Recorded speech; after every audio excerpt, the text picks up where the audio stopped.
Think back to the last summer you remember feeling truly long. Not a week that went by fast. A whole summer. Weeks that stretched out like they had no end. Days where you could do nothing. Ride a bike around the block, sit on a porch, watch something stupid on TV, and still feel like the day had barely started. Time felt different then. Generous. Almost endless.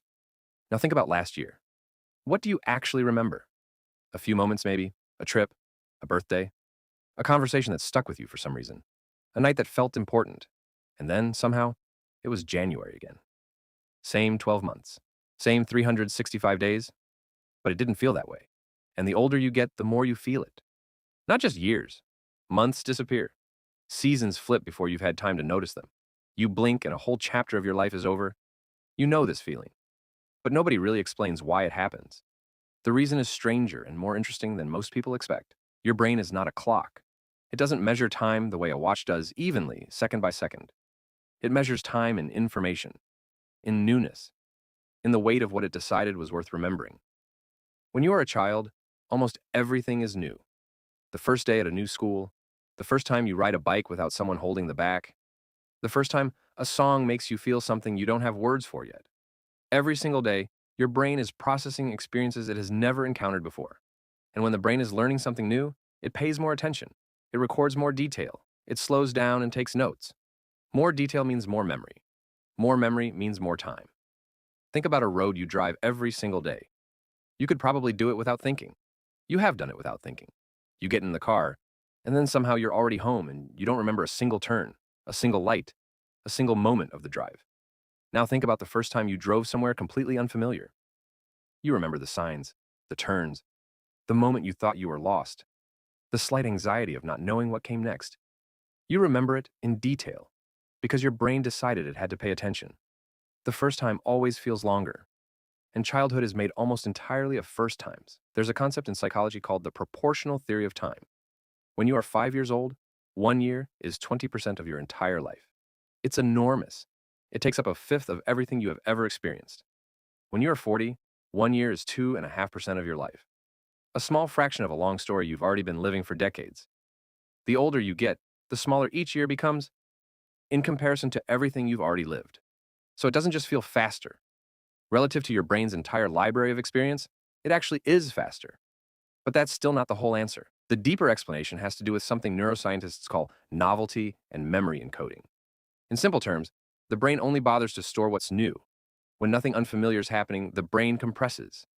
It looks back at a month of the same routine, same alarm, same commute, same lunch, same evenings, and it says, nothing worth logging here.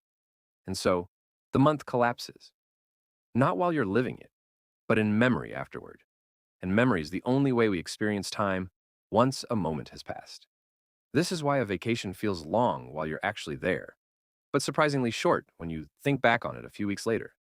While you're there, everything is new. Your brain is working overtime, storing details, building a rich record of the experience. But the moment the novelty ends, the compression starts. And what felt like 2 full weeks becomes a handful of snapshots. Neuroscientist David Eagleman has described time perception as something the brain constructs rather than receives. You don't passively experience time. Your brain actively builds it from the material life gives it. When life gives it the same material over and over, it builds very little. There is something almost painful about truly understanding this, because it means time doesn't feel faster because you are getting older in some inevitable, unstoppable way. It feels faster because you stop being surprised. It feels faster because you already know what your morning will look like before it starts, because your evenings follow familiar patterns, because the years start to rhyme, the same holidays, the same routines, the same rhythms on repeat. And the less your life surprises you, the less of it your brain decides is worth keeping. You're not losing time.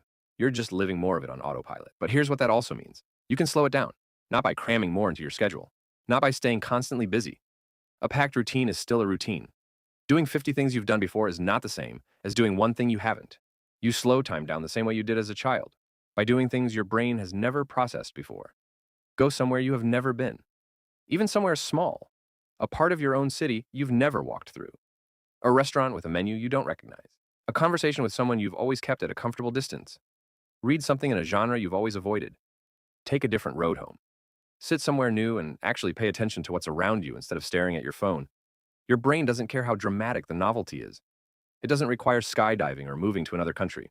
It just needs something it hasn't filed away yet, something that forces it to pay attention. And the moment it pays attention, time opens back up. Here's what I keep coming back to. Every moment you remember clearly from your childhood, every long summer afternoon, every night that felt like it lasted forever. Those moments felt big not because time was different then.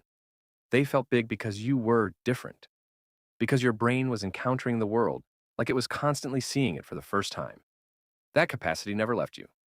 It just got buried under routine. Time was never running out. It was running on repeat. And somewhere along the way, without meaning to, you stopped noticing. The good news is that noticing, even that small, quiet act of paying attention to something new, is enough to make the brain pause, to slow down, to say, wait, I want to remember this. And maybe that's all it ever took.